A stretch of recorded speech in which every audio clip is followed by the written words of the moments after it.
Assalamualaikum warahmatullahi wabarakatuh. Selamat pagi teman-teman semuanya, para satria Erlangga yang hebat luar biasa. Hari ini teman-teman kita di komunikasi kesehatan dan layanan dasar kesehatan memasuki pada pertemuan yang ketiga gitu ya. Jadi alhamdulillahirabbil alamin gitu ya, kita sudah memasuki minggu yang ketiga. Semoga kita senantiasa sehat selalu dan pandemi ini terus akan memberikan kekuatan kita untuk terus meningkatkan rasa syukur kita. Teman-teman sekalian gitu ya, mari kita mulai perkuliahan kita. Saya akan share screen dulu untuk mata so. Oke, teman-teman sekalian, jadi hari ini kita akan belajar tentang konsep dasar pendekatan holistik dan proses pendekatan di dalam pelayanan kesehatan. Teman-teman sekalian, gitu ya. Jadi kita lihat ya bahwa kita ini semuanya, gitu ya, hari ini berkumpul, gitu ya, dengan teman-teman dari seluruh rumpun kesehatan, gitu ya. Ada dari kedokteran hewan, ada dari nursing, ada dari kesehatan masyarakat, ada dari farmasi, ada dari kedokteran gigi, ada dari fakultas vokasi, dan juga dari kedokteran umum gitu ya. Jadi hari ini kita duduk bersama gitu ya, bahwa kita duduk akan menjadi calon tenaga kesehatan. Untuk itu gitu ya, kita harus memupukkan atau membekali diri kita gitu ya dengan kemampuan gitu ya di dalam memberikan sebuah penguasaan terhadap karakter gitu ya. Teman-teman sekalian, hari ini kita akan berdiskusi tentang konsep dasar pendekatan holistik gitu ya. Yang kedua adalah proses pendekatan holistik di dalam pelayanan kesehatan. Yang pertama gitu ya, jadi konsep dasar pendekatan holistik, mari kita merujuk kepada konsep dasar gitu ya, di mana yang melatar belakangi bahwa gitu ya, sebagai pendahuluan yaitu kita melihat Undang-Undang Kesehatan Nomor 36 Tahun 2009 gitu ya. Jadi ini ketika kita berbicara masalah kesehatan, sehat adalah suatu keadaan sehat baik secara fisik, mental, spiritual, maupun sosial yang memungkinkan setiap orang untuk hidup produktif secara sosial dan ekonomis gitu ya. Jadi ketika kita berbicara sehat itu sebenarnya adalah gitu ya keseimbangan gitu ya antara fisik gitu ya, mentalnya, spiritual maupun sosial gitu ya. Jadi produktivitas bagaimana ketika kita rajin untuk belajar itu bentuk produktivitas, berarti harus ditunjang juga dengan sehatnya kita gitu ya. Ketika kita bekerja, maka kita juga harus memiliki fisik yang kuat, ditunjang juga dengan kemauan gitu ya, dan lain sebagainya gitu ya. Jadi ketika bahwa melihat gitu ya, manusia itu ternyata kalau kita lihat dari Undang-Undang Kesehatan tadi tidak dari satu fisik saja teman-teman gitu kan. Jadi dari kita melihat gitu ya bahwa manusia itu adalah secara menyeluruh. Menyeluruh maksudnya di sini ada disebut dengan holistik gitu ya. Jadi ada biologisnya, ada psikologisnya, ada sosiologisnya, juga ada spiritualnya. Jadi keempatnya ini memiliki irisan yang sama. Artinya ketika nanti misalnya gitu ya, ketika kita menjadi seorang dokter begitu, kita tidak akan melihat pasien kita itu hanya dari aspek fisiknya, tetapi juga kita melihat gitu ya bahwa sesungguhnya gitu ya manusia atau individu atau klien kita ini adalah gitu ya, komponennya adalah kita juga akan melihat secara psikisnya, secara sosialnya, juga secara spiritualnya. Ini yang harus kita menjadi landasan kita ketika nanti kita memberikan sebuah pelayanan begitu ya. Teman-teman sekalian gitu ya, ini jadi pengertian dari holistik itu sendiri itu apa gitu ya. Jadi maksudnya holistik di sini itu adalah komprehensif atau menyeluruh. pelayanan holistik gitu ya merupakan, jadi pelayanan holistik merupakan pelayanan atau kondisi melihat pasien itu secara holistik, menyeluruh, tidak hanya dari apa yang kita lihat misalnya secara fisiknya saja, tetapi kita memperhatikan juga secara psikologisnya, kita perhatikan juga dari aspek sosialnya gitu ya. Kadang-kadang kalau pasien gitu ya minder gitu ya karena dia batuk tidak sembuh-sembuh misalnya gitu ya, sehingga dia merasa takut gitu ya kalau batuknya ini menular, tidak membuat nyaman orang-orang di sekitarnya, akhirnya minder begitu. Akhirnya gitu ya, minder, dia merasa gitu ya tidak memiliki teman, akhirnya menyalahkan Tuhan. Contohnya seperti itu. Itu jadi artinya bagaimana pendekatan kita ini adalah bisa untuk menyeluruh gitu ya. Kita melihat pasien atau klien kita ini adalah kondisinya adalah kondisi yang memiliki melihatnya secara komprehensif atau menyeluruh gitu ya.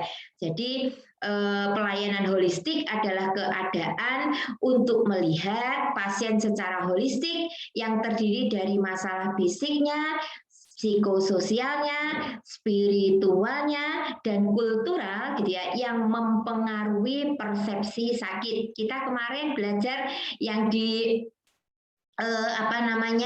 yang di pertemuan yang kedua itu adalah tentang persepsi atau perilaku kesehatan gitu ya. Itu juga ada kaitannya gitu ya, sehingga ketika orang itu mempersepsikan keyakinan bahwa sakit dia itu ternyata adalah sakit yang sangat serius gitu ya, sehingga orang kalau merasa bahwa ini penyakit saya ini agak serius gitu ya, maka itu sangat mempengaruhi juga gitu ya kondisi kecemasannya gitu kan, kondisi hubungan dengan orang lainnya, demikian juga gitu ya kondisi dengan spiritualnya gitu ya. Jadi ya teman-teman sekalian gitu ya. Jadi ini ya, jadi pendekatan holistik sekali lagi Bu Ani ulangi bahwa ini adalah pendekatan yang menyeluruh. Pendekatan bagaimana kita akan melihat klien kita ini begitu ya, tidak hanya dari segi aspek fisiknya saja, tetapi secara menyeluruh, baik itu biologikalnya, psikologinya, spiritualnya gitu ya, atau culture-nya ditambah dengan lingkungannya gitu ya, culture-nya gitu ya, terus kemudian sosialnya, spiritualnya. Jadi budaya-budaya gitu ya, di mana gitu ya mereka tinggal itu juga sangat memberikan keyakinan kepada individu sehingga nanti dia mempersepsikan perilaku kesehatan, sehingga bagaimana gitu ya kita nanti harus membekali kita gitu ya sebagai calon tenaga kesehatan untuk melihat gitu ya bahwa individu itu unik. Namun kita melihatnya tetap menyeluruh bahwa kebutuhan individu itu atau komponen individu itu tidak hanya terletak pada fisiknya saja, tetapi menyeluruh ada psikis, ada sosial dan spiritualnya gitu ya.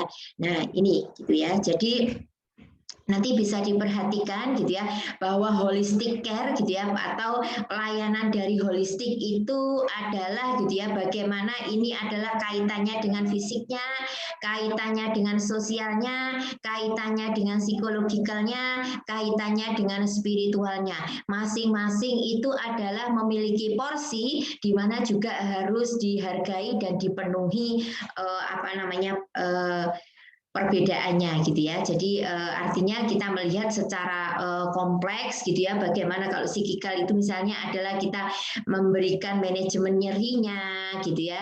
Terus kemudian juga kaitannya juga dengan kebutuhan nutrisinya seperti itu. Sosial juga seperti itu gitu ya.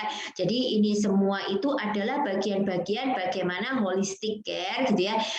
Manusia itu adalah seperti ini sehingga kita sebagai seorang tenaga kesehatan bisa untuk memberikan pelayanan itu adalah secara menyeluruh. Ini nanti yang akan menjadi pembeda teman-teman. Jadi karakter ini teman-teman tidak hanya menjadikan ini sebuah teori, tetapi bagaimana teman-teman bisa untuk melihat ini adalah sebagai karakter yang membangun gitu ya semangat teman-teman, yang membangun motivasi teman-teman sebagai calon tenaga kesehatan, dan itu adalah berawal dari sini dan untuk saat ini gitu ya. Oke. Teman-teman sekalian gitu ya. Jadi pendekatan gitu ya, holistik gitu ya, di dalam pelayanannya itu sekali lagi adalah gitu ya, jadi ada body, mind, dan soul gitu ya. Body ini gitu ya memiliki sifat yang real, bisa tampak, bisa nyata, dan mudah untuk diketahui dari luar. Body ini meliputi dari ujung rambut sampai ujung kaki, berfungsi sebagai eksekutif atau pelaksana dari berbagai perintah yang dikirim oleh mind gitu kan. Jadi kalau fisik gitu ya, jadi badan kita dari ujung rambut sampai ujung kaki itu adalah yang bisa kita lihat.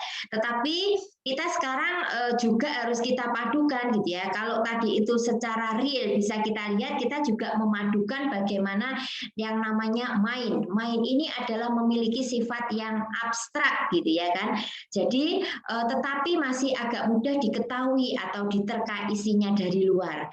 Mind ini diciptakan oleh salah satu bagian body yaitu otak. Jadi nanti yang memunculkan pemikiran seseorang itu terhadap gitu ya apa yang dirasakan oleh body begitu ya kan. Saya terdiagnosa misalnya ada pasien yang terdiagnosa diabetes, terdiagnosa kanker misalnya gitu ya. Ternyata gitu ya sinyal ke otak itu dia akan tidak menerima misalnya gitu ya, menolak gitu ya misalnya seperti itu. Nah, itu adalah contoh-contoh, tetapi ini sebenarnya adalah bisa juga akan diterka isinya. Oh, pasti orang ini ketakutan. Berarti gitu ya, kalau demikian saya harus memberikan pendekatan gitu ya agar supaya dia tidak merasakan ketakutan ini gitu ya, kekhawatiran ini, maka saya harus memberikan sebuah umpan gitu ya atau stimulasinya, atau saya berikan pengertian agar supaya kondisinya dia itu bisa tidak terlalu cemas, tidak terlalu stres gitu ya. Nah, berikutnya adalah soul. Soul ini juga gitu ya memiliki sifat yang abstrak teman-teman, seperti halnya juga mind tadi itu gitu kan. Jadi kalau soul ini adalah gitu ya sifatnya abstrak seperti mind gitu ya, akan tetapi tidak diketahui kapan soul muncul pada seorang manusia. Soul muncul saat seseorang telah menyimpan memori ingatan kehidupan. Jadi apa ya istilahnya adalah memaknai hidup, bagaimana sih dia melihat gitu ya sakit ini, dia individu itu menangkapnya seperti apa? Apakah ini adalah sebagai ujian hidup gitu ya, sehingga saya harus tetap meningkatkan rasa syukur saya, misalnya seperti itu. Ini adalah pendekatan gitu ya di dalam pelayanan holistik itu adalah pendekatan secara body, mind, dan soul gitu ya. Jadi seperti itu. Jadi yang abstrak, yang membangun. Jadi ketakutannya tidak boleh takut, karena sesungguhnya gitu ya kan bahwa sakitnya itu sebenarnya adalah Tuhan yang menghendaki, dan tentunya adalah gitu ya nyata nanti Tuhan sudah juga akan memberikan solusinya, tinggal kita itu adalah berusaha, misalnya seperti itu ya. Jadi ada sebuah kombinasi pendekatan secara holistik gitu ya. Teman-teman sekalian gitu ya. Nah, sekarang gitu ya, apa sih sebenarnya gitu ya pendekatan holistik ini ya bagi kita seorang tenaga kesehatan? Itu yang pertama. Jadi urgensi pendekatan holistik yang pertama adalah pelayanan kesehatan bukan hanya berfokus kepada penyakit tertentu, tetapi juga bagaimana klien berinteraksi dengan lingkungan dan menghubungkan dengan pikiran, tubuh, serta spirit atau jiwanya untuk sanggup menerima tanggung jawab kesehatan pasien sendiri untuk mencapai kualitas hidup yang lebih baik gitu ya. Jadi artinya urgensi dari pendekatan holistik itu ternyata bagaimana sih sebenarnya gitu ya agar supaya klien kita nanti itu gitu ya mampu berinteraksi gitu ya. Jadi hakikatnya bahwa gitu ya ketika orang itu adalah sakit, itu sebenarnya adalah bukan merupakan sebuah masalah yang harus gitu ya harga mati gitu ya, bahwa dia nanti tidak akan sembuh, tapi bagaimana gitu ya dia individu ini mampu bisa untuk memaksimalkan gitu ya, kalau saya sakit gitu ya berarti apa yang harus saya lakukan, apakah saya misalnya kalau saya terpapar COVID, apakah saya harus melakukan isolasi di rumah atau saya harus ke rumah sakit gitu ya, dan apa yang harus kita lakukan. Oh, saya tidak akan stres, saya tidak akan terpancing dengan berita-berita hoax, dan saya harus tetap semangat gitu ya untuk sembuh gitu ya. Berikutnya teman-teman gitu ya, urgensi yang berikutnya adalah di mana gitu ya pendekatan holistik ini dapat memodulasi gitu ya sistem kekebalan tubuh dan ketidakseimbangan hormon serta menurunkan perasaan gelisah, cemas, dan depresi. Jadi ketika pendekatan holistik ini sebenarnya adalah kita berikan kepada klien kita gitu ya, bagaimana pendekatannya agar supaya juga kita menjadikan gitu ya pasien kita ini juga adalah pasien mohon maaf ini share screen-nya ini. Jadi pasien kita ini adalah bisa tetap kondisinya itu adalah sembuh gitu ya. Itu adalah bagaimana gitu ya pendekatan yang kita berikan ini adalah nantinya gitu ya ketika pasien itu bisa meminimalkan gelisahnya, cemasnya, sakit ini adalah dipersepsikan si klien itu adalah sebagai sebuah mekanisme agar dia tetap bisa merasakan rasa syukur misalnya kan gitu. Maka itu nanti gitu ya, yang terjadi justru tubuh akan memodulasi sistem kekebalan tubuh. Jadi imunitas tubuh individu tersebut akan meningkat. Jadi seperti ini ya teman-teman, sehingga sungguh luar biasa kekuatan dari layanan secara holistik ini gitu ya. Berikutnya teman-teman, yang ketiga juga gitu ya, pendekatan holistik ini adalah mampu mengembalikan fungsi pemenuhan tubuh kepada kondisi yang sehat, memberikan efek spiritual yang dalam dan menyembuhkan gangguan emosional pasien dengan menghancurkan pikiran-pikiran negatif sebelumnya gitu ya. Jadi pasien itu gitu ya mampu mengembalikan fungsi tubuhnya jadi perilaku sehat gitu ya. Walaupun sakit dia memiliki perilaku sehat sehingga itu bisa untuk membuat gitu ya klien ini bisa untuk semangat berpikir senantiasa positif. Ternyata gitu ya ada dorongan spirit gitu ya untuk dia senantiasa saya harus sembuh, saya harus kuat. Nah seperti itu adalah pendekatan rangsangannya adalah bisa kita lakukan gitu ya melalui pendekatan holistik kita ya. Yang keempat itu adalah gitu ya pasien berpotensi merasa lebih sejahtera, lebih bahagia, meningkatkan kualitas kesehatan fisik, mental, dan sosial gitu ya. Teman-teman memiliki pengalaman, misalnya saya kalau ke rumah sakit gitu ya, masuk rumah sakit ternyata gitu ya, petugas-petugas kesehatannya itu semuanya ramah, ya kan, memberikan pelayanan dan memberikan kebutuhan gitu ya, apa yang klien inginkan gitu ya, klien butuhkan, berarti kan kita merasakan kenyamanan di sana, ya kan. Dan itu gitu ya ketika pasiennya, Ibu assalamualaikum gitu ya, hari ini apa yang dirasakan, apa saja yang sudah diminum obatnya gitu ya, rasanya gimana, sudah ada beda apa belum, lah gitu kan ada pertanyaan-pertanyaan yang senantiasa membangkitkan pertanyaan sepele sebenarnya. Pertanyaannya itu sebenarnya adalah dia menanyakan tentang kondisi pasien gitu ya, seperti apa. Nah ternyata itu bisa untuk membangkitkan semangat klien loh gitu. Jadi ternyata gitu ya dengan urgensi pendekatan holistik itu memberikan pasien itu berpotensi merasa sejahtera, lebih bahagia sehingga dia akan kuat gitu ya, dia akan semangat gitu ya, bisa untuk meningkatkan kesehatan fisik, mental, emosionalnya dan sosialnya tentunya ya.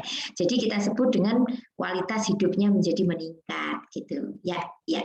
Teman-teman sekalian gitu ya. Nah, ini. Jadi pendekatan holistik itu juga sangat dipengaruhi oleh gitu ya pendekatan kita secara terapeutik gitu ya. Jadi bagaimana kehadiran holistik ini juga akan hadir gitu ya. Jadi sebagai terapi, terapeutik itu kan terapi gitu ya. Jadi pendekatan holistik kita itu gitu ya akan menjadi terapi bagi pasien kita gitu ya. Yang pertama adalah tingkat interaksinya itu adalah levelnya adalah kehadiran secara fisik gitu ya. Jadi fisik dengan fisik gitu ya. Pasien kita melihat gitu ya, meriksa, menyentuh, berinteraksi, mendengar gitu ya. Ini juga salah satu adalah tingkatan gitu ya. Bagaimana kita ini contoh artinya realnya. Piye sih sebenarnya holistik itu gitu ya kan. Realnya seperti ini teman-teman. Jadi levelnya adalah kita bertemu dengan pasien dan kemudian melihat, memeriksa, itu adalah bagian dari kehadiran secara fisik. Yang kedua adalah kehadiran secara psikologi. Nanti para petugas gitu ya, petugas kesehatan juga harus hadir secara psikologi. Bagaimana mind to mind gitu kan, ketemu gitu ya. Jadi sama-sama memberikan gitu ya, mengkaji, berkomunikasi, kita menjadi pendengar secara aktif, menulis, merefleksi, konseling, menghadiri, caring, empati, menerima, dan tidak memvonis gitu ya. Ibu salah, harusnya ibu harus ke rumah sakit langsung misalnya gitu. Itu tidak benar gitu ya. Oh baik, saya bisa untuk merasakan yang ibu pikirkan saat itu gitu ya. Barangkali ibu saat itu istilahnya gopoh itu bahasanya apa ya kayak gopoh gitu ya misalnya ya, terus kemudian gitu ya ibu langsung untuk melakukan tindakan itu ya oke tidak apa-apa bu gitu ya, kami menghargai, saya seperti itu kan enak gitu ya. Terus yang ketiga adalah kehadiran secara terapeutik. Ini adalah spirit to spirit. Artinya apa? Jadi keterampilan yang bisa kita berikan kepada klien kita sebagai seorang tenaga kesehatan, keterampilan kita adalah memfokuskan, memediasi gitu kan, bersikap religius, mengintensifkan, membayangkan, keterbukaan, mengenali, intuisi, mengkomunikasikan, mencintai serta menghubungkan teman-teman. Oke, jadi seperti ini ya. Ini salah satu adalah upaya-upaya kita level of therapeutic present holistic care itu adalah seperti ini.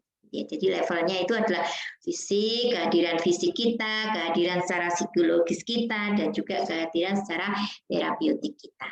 Ya, Oke, gitu ya. Jadi proses pendekatan holistik dalam pelayanan kesehatan ini, bagaimana gitu ya, pelayanan di dalam kesehatan ini adalah setiap upaya yang diselenggarakan sendiri atau bersama-sama dalam suatu organisasi untuk memelihara dan meningkatkan kesehatan, mencegah dan menyembuhkan penyakit, serta memulihkan kesehatan perseorangan, keluarga, kelompok ataupun masyarakat. Ya, ini adalah menurut undang-undang pelayanan kesehatan itu apa sih? Jadi pelayanan kesehatan ini, sehingga nanti pelayanan kesehatan gitu ya, di dalam pelayanan kesehatan itu pendekatan yang diberikan adalah pendekatan secara holistik gitu ya. Jadi sebenarnya proses pendekatan di dalam pelayanan kesehatan itu ada 4 teman-teman. Pertama adalah pendekatan secara promotif gitu kan. Jadi kita mempromosikan kesehatan agar supaya individu itu tidak terpapar suatu penyakit gitu ya. Yang kedua adalah upaya preventif gitu ya. Jadi upaya untuk mencegah terjadinya penyakit gitu ya. Jadi upaya-upaya ini misalnya contohnya saja nanti keberadaan teman-teman dari Kesmas ya, ini sangat juga bermanfaat gitu ya, upaya-upaya promotif, upaya-upaya preventif gitu ya, mungkin bisa dilakukan gitu ya dengan pendekatan-pendekatan melalui leaflet-leaflet gitu ya. Nanti teman-teman jadi belajar juga teman-teman nanti cara komunikasi. Jadi komunikasi itu ada komunikasi langsung, secara tidak langsung. Nah, itu misalnya gitu ya. Jadi memberikan gitu ya leaflet-leaflet atau barangkali melalui medsos bagaimana agar supaya orang itu tertib atau patuh gitu ya terhadap upaya untuk tidak terpapar COVID-19 misalnya. Upayanya apa saja? Selalu menggunakan masker, mencuci tangan, menjauhi kerumunan, dan lain sebagainya. Itu adalah upaya-upaya gitu ya. Misalnya adalah promosi-promosi itu yang kita berikan gitu ya, agar supaya orang mengerti, orang tertarik, orang dipromosikan itu kan supaya tertarik gitu kan. Jadi seperti itu. Oleh karena itu gitu ya, marketingnya itu juga harus baik gitu kan, harus menarik gitu ya, agar supaya tentunya juga kalau kita berbicara di pertemuan yang kedua kemarin, pendekatannya juga bisa jadi adalah dengan budaya, gitu ya, agar supaya, gitu ya, mereka itu budaya itu kan kadang-kadang sudah sangat lekat dengan individu, gitu ya, sehingga pendekatan-pendekatan ini yang kita inisiasi seperti itu. Nanti hingga mencegah terjadinya penyakit, upaya-upaya preventif, gitu ya. Terus kemudian pendekatan kuratif, ini adalah pengobatan. Biasanya adalah sudah masuk pada klinik, pelayanan kesehatan, gitu ya. Barangkali ini adalah pendekatan-pendekatan kuratif ini juga kita berikan. Dan yang keempat adalah pendekatan rehabilitatif, gitu ya. Kalau orang itu sudah kuratif, sudah diobati, maka dia butuh rehabilitasi kembali. Misalnya contohnya kalau pasien, Buani contohkan adalah pasien stroke, gitu ya. Mereka sudah pada tahapan-tahapan stroke-nya, artinya sudah sehat kembali, gitu ya. Tetapi masih ada gejala sisa. Bagaimana nanti, gitu ya, kita berperan, gitu ya. Di sini ada rehab medik, ada teman-teman dari vokasi, gitu ya. Itu adalah perannya, gitu ya. Bagaimana nanti juga akan memberikan, gitu ya, merehabilitasi, gitu ya, agar supaya individu itu akan kembali kepada kondisi sebelumnya, gitu ya. Mereka tetap percaya diri, semangat, produktif kembali, dan lain sebagainya, gitu ya. Jadi ini adalah proses pendekatan di dalam pelayanan. Ya. Ini saya tambahkan, gitu ya. Ada beberapa ini teman-teman, gitu ya. Jadi gerakan masyarakat hidup sehat ini juga harus dipromosikan. Ini adalah dari Kementerian Kesehatan bahwa gerakan masyarakat hidup sehat merupakan salah satu upaya preventif dan promotif pemerintah Indonesia untuk meningkatkan kesadaran, kemauan, kemampuan bagi setiap orang untuk hidup sehat agar peningkatan derajat kesehatan masyarakat yang setinggi-tingginya bisa terwujud, gitu ya. Apa saja kegiatan dari Germas ini adalah, gitu ya, bisa adalah terkait dengan kegiatan yang kaitannya dengan pertama peningkatan aktivitas fisik, ini adalah olahraga, gitu ya. Jadi nanti itu harusnya, gitu ya, kita, makanya kita di dalam Komkes ini adalah bagaimana ketika kita itu memberikan pengaruh kepada orang lain, memberikan sesuatu kepada orang lain, kita harus terpenuhi dulu. Makanya ayo Kak, pembiasaan untuk peningkatan aktivitas fisik seperti kita menyempatkan 30 sampai 60 menit untuk sekedar untuk jalan kaki dan lain sebagainya. Nanti teman-teman kalau sudah offline, teman-teman bisa sekedar untuk jalan kaki di sepanjang trotoar di kampus C itu sangat nyaman untuk berjalan-jalan teman-teman, gitu ya. Jadi seperti itu, gitu ya. Terus kemudian peningkatan perilaku hidup sehat. Apa saja peningkatan perilaku hidup sehat itu? Barangkali adalah terkait dengan upaya-upaya untuk kalau saat ini itu adalah menjaga prokes, gitu ya, tidak merokok, gitu ya, senantiasa untuk meningkatkan, gitu ya, gizi seimbang dan lain sebagainya. Ini juga kaitannya dengan yang ketiga, penyediaan pangan sehat dan percepatan perbaikan gizi. Nanti ini juga dari teman-teman dari Kesmas, dari gizi, gitu ya, bagaimana, gitu ya, mengolah, gitu ya, perbaikan gizi ini sehingga menjadi sebuah peningkatan, gitu ya, bagi generasi. Apalagi sekarang ini kan kondisi kita, gitu ya, dengan di era milenial digitalisasi itu begitu sekarang ini kita sudah sangat enak, gitu ya, dengan hanya berbekal HP saja kita bisa untuk berbelanja banyak hal, memenuhi makanan kita. Tapi hati-hati juga, gitu ya, bahwa, gitu ya, terkadang itu adalah makanan-makanan itu, gitu ya, juga harus kita sesuaikan dengan gizi seimbang kita. Terus kemudian peningkatan pencegahan dan deteksi dini penyakit, peningkatan kualitas lingkungan, dan tentunya adalah peningkatan edukasi untuk hidup sehat. Nah, ini adalah, gitu ya, upaya-upaya bagaimana, gitu ya, gerakan masyarakat hidup sehat ini harus kita implementasikan, terutama adalah kita sebagai calon tenaga kesehatan, gitu ya. Ya, saya kira itu adalah teman-teman, gitu ya, pembahasan kita pada pagi hari ini, dan tentunya gitu ya kita melihat gitu ya bahwa manusia secara holistik itu penting sekali karena ini adalah sebagai apa namanya modal kita. Tenaga kesehatan itu harus berpikir bahwa ketika dia memberikan pelayanan gitu ya, maka dia akan berpikir bahwa gitu ya orang yang saya hadapi ini adalah tidak hanya yang saya lihat secara fisik saja, tetapi adalah mereka memiliki hak juga untuk kehadiran kita sebagai tenaga kesehatan itu juga hadir secara psikis, juga hadir secara apa namanya secara spiritnya gitu ya. Jadi ada apa namanya ada fisik, ada mind, ada soul, itu semuanya adalah apa namanya terangkum gitu ya atau menyeluruh gitu ya di dalam satu kehidupan individu gitu ya. Teman-teman sekalian, sebagai evaluasi hari ini gitu ya, setelah teman-teman menyimak dari apa yang sudah disampaikan oleh Bu Hani tadi, silahkan teman-teman menulis semuanya di kolom apa namanya komentar gitu ya, dan silakan teman-teman yang pertama adalah gitu ya pengalaman, pernah nggak teman-teman itu misalnya adalah memeriksakan diri gitu kan di rumah sakit gitu ya atau di klinik atau terserah lah gitu ya, artinya kita memeriksakan gitu ya kondisi kesehatan kita atau check up dan lain sebagainya, silahkan gitu kan.